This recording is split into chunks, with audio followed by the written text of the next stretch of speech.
அஸ்ஸலாமு அலைக்கும். இன்னைக்கு நம்ம உணவு தட்டில் மலேசியாவுடைய ஒரு பாரம்பரிய இனிப்பு கூய் டடார் எப்படி செய்கிறதுன்னு பார்க்க போகிறோம்.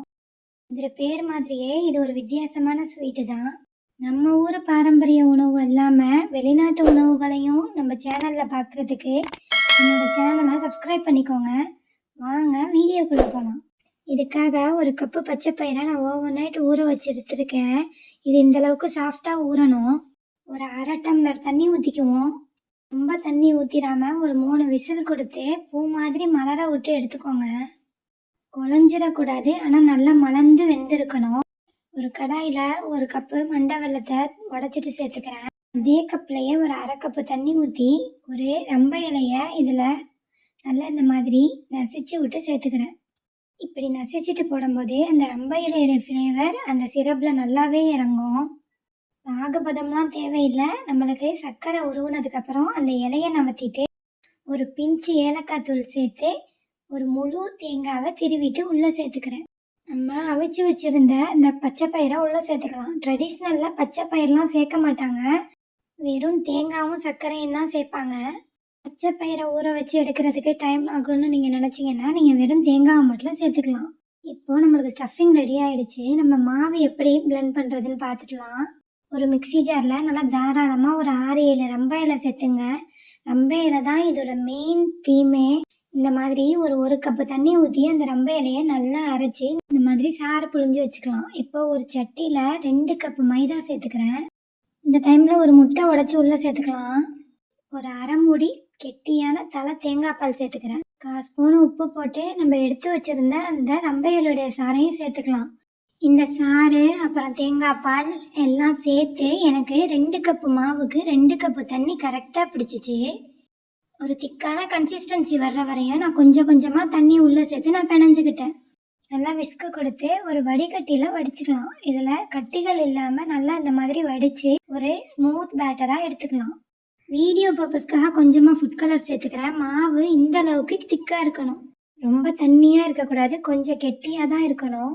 ஒரு நான்ஸ்டிக் தவாவை அடுப்பில் வச்சு ஒரு 1.5 குழிக்கரண்டி மாவு ஊற்றி இந்த மாதிரி வாத்து விட்டுட்டிங்கன்னா இது தன்னால் அழகாக ரோல் ஆகி வரும். இதை திருப்பி போடணுங்கிற அவசியம் கிடையாது. நான் ஃபஸ்ட்டு பேனை க்ரீஸ் பண்ண போகும்போது ஆயில் கொஞ்சம் எக்ஸஸாக போட்டுட்டேன், அதனால் கொஞ்சம் ஸ்டிக்கியாக இருந்துச்சு. நல்லா ஆயிலை வைப் பண்ணிவிட்டு இன்னொன்று உங்களுக்கு சுட்டு காட்டுறேன். கொஞ்சம் திக்கான பேட்டருங்கிறதுனால கொஞ்சம் ரோலாக சிரமமாக தான் இருக்கும். இந்த மாதிரி கொஞ்சம் கொஞ்சமாக மாவை உள்ளே சேர்த்து கொஞ்சம் கூட துளைகள் இல்லாமல் அழகான ஒரு சீட்டாக சுட்டு எடுத்துக்கலாம். ரொம்ப தண்ணியாக பேட்டர் ரெடியாக இருந்துச்சுனாக்கா ரோல் சுத்த போகும்போதே அந்த ரோல் அமுங்கிடும், ரொம்ப ஸ்டிஃபாக இருக்காது. பேட்டரோட கன்சிஸ்டன்சியை மெயின்டைன் பண்ணிக்கோங்க. பேனில் அடியில் இருந்த பகுதி தான் நம்ம ரோலுக்கு மேலே வரும். அதனால் ஒரு சீட்டு கூட தீஞ்சிடாமல் முறுகிடாமல் பார்த்துக்கோங்க. அப்புறம் இந்த சீட்டு ஃபுல்லாக கூல் டவுன் ஆனதுக்கப்புறம் தான் ரோல் சுற்றணும். சூடோடு சுற்றினீங்கன்னா ரோல் உடையும். அப்புறம் 2 பேட்டர்னு 5 லேயர் பேட்டர்னையும் நான் காட்டுறேன், நான் சக்ஸஸ் பண்ண பேட்டர்னையும் இங்கே காட்டுறேன். இப்போ நம்ம சக்ஸஸ் பண்ண பேட்டர்ன் தான் பார்க்க போகிறோம். இந்த இடத்துல நீங்கள் அதிகமான கவனமாக இருங்க. பேனில் நம்ம வாக்கும் போதே அந்த மாவு எப்படி ரெடி ஆகணுச்சோ ஷீட்டு அதே மாதிரி பொசிஷன்லேயே தட்டில் வச்சு ஒரே அளவாக ஸ்டஃபிங்கை அழகாக வச்சுக்கிட்டிங்கன்னா எல்லா ரோலுமே ஒரே சைஸ்லேயும் உங்களுக்கு கிடைக்கும். இப்போது இந்த பக்கத்தையும் அந்த பக்கத்தையும் சைடை லாக் பண்ணி இந்த மாதிரி ரோல் பண்ணி விட்டுட்டிங்கன்னா அது எந்த பேட்டரையுமே நீங்கள் அப்ளை பண்ண வேணாம், தண்ணிலாம் வைக்காமல் தன்னாலேயே ஒட்டி பிடிச்சிக்கும். இதுதான் சரியான ப்ரொசீஜரு. இதை மிஸ் பண்ணிங்கன்னா இந்த ரெசிபியோடைய ஸ்ட்ரக்சரே மாறி போயிடும். அதுவுமே நான் எப்படிங்கிறத காட்டுறேன். சைட்லாம் எவ்வளோ ஸ்மூத்தாக லாக் ஆகிருக்குதுன்னு இதில் பாருங்கள். இது 5 லேயர் ஆன பேட்டர்னை இப்போ பார்ப்போம். தோசை திருப்புற மாதிரி நம்ம பேன்லேருந்து எடுத்து இந்த ஷீட்டை திருப்பி போட்டு அதில் உங்களுக்கு ஸ்டஃபிங் வச்சு நான் சுற்றி காட்டுறேன். அது எப்படி இருக்குதுங்கிறத நீங்களே பாருங்கள். இது தான் பேனில் வார்த்த பகுதி. இதை மேலே வச்சு இது மேலே ஸ்டஃபிங்கை வச்சு இப்போ ரோல் பண்ணி காட்டுறேன். இதுவுமே அழகாக தான் ரோல் ஆகும். ரோல் ஆகுற வரையும் பிரச்சனை இருக்காது. அதுக்கப்புறம் பார்த்திங்கன்னா இது ஒழுங்காக ஸ்டிக் ஆகாது. அடுத்தது இந்த கார்னர்லாம் உடஞ்சி வெடித்து போகும். அந்த நம்ம ஃபஸ்ட்டு பண்ண மாடலை பாருங்கள், அழகாக தன்னாலேயே ஒட்டி பிடிச்சி ஸ்டிக் ஆகிக்கும். எந்த பேட்டரும் அப்ளை பண்ண தேவை கிடையாது. எட்ஜஸ்மே அழகாக லாக் ஆகிருக்கும். பார்க்குறதுக்கே ஒரு அழகான பேட்டர்னில் இருக்கும். நீங்கள் இதையும் பாருங்கள் அதையும் பாருங்கள் வித்தியாசத்தை. ஸோ இந்த ஸ்டெப்பை ஒருபோதும் மிஸ் பண்ணிடாதீங்க.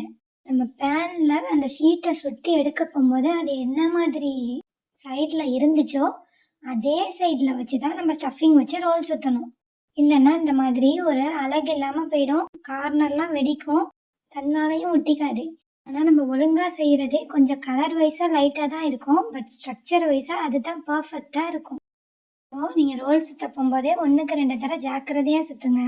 இப்போது நம்மளுடைய கூயி டடார் மலேசியன் ட்ரெடிஷ்னல் ரெசிபி சூப்பராக ரெடி ஆயிடுச்சு. வீட்டில் இருக்கிற சுலபமான பொருட்களை வச்சு ரொம்ப எளிமையாக செய்கிற ரெசிபி தான் இது. கண்டிப்பாக ட்ரை பண்ணி பாருங்கள். ஒரு சின்ன அட்வைஸு, அதுக்கு ஸ்டஃபிங் செய்ய போகும்போது கொஞ்சம் எக்ஸஸாகவே செய்யுங்க. ஏன்னா அதை சும்மா சாப்பிடவே நல்லா இருக்குதுன்னு பசங்கள்லாம் அள்ளி அள்ளி சாப்பிட்டுட்டாங்க. வரக்கூடிய ரமலானுக்கு இஃப்தார் மெனுக்கு ஒரு சூப்பரான ரெசிபி இது. இப்போ கட் பண்ணி காட்டுறேன் பாருங்கள், ரொம்பவுமே ஸ்மூத்தாக இருக்கும். எப்படி நைஃபு ஸ்மூத்தாக இறங்குதுங்கிறத பாருங்கள். இதோடைய வாசத்துக்கும் இதோடைய டேஸ்ட்டுக்கும் சின்ன பசங்கள்லேருந்து பெரியவங்க வரையும் ரொம்பவுமே விரும்பி சாப்பிடுவாங்க. பேண்டான் லீஃப் உங்களுக்கு கிடச்சிச்சின்னா கண்டிப்பாக இந்த ரெசிப்பியை மிஸ் பண்ணிடாதீங்க. நம்ம பேட்டர் கொஞ்சம் திக்காக இருந்ததுனால இந்த ரோலுமே எப்படி நல்லா அப்படியே அமுங்கி போகாமல் ஸ்டிப்பாக இருக்குதுங்கிறத பாருங்கள். இந்த ரெசிபி உங்களுக்கு பிடிக்கும்னு நினைக்கிறேன். புதுசாக பார்க்குறவங்க சேனலை சப்ஸ்கிரைப் பண்ணி ஃப்ரெண்ட்ஸ் அண்ட் ஃபேமிலிக்கு ஷேர் பண்ணிக்கோங்க. அடுத்த வீடியோவில் சந்திக்கலாம். அஸ்ஸலாமு அலைக்கும்.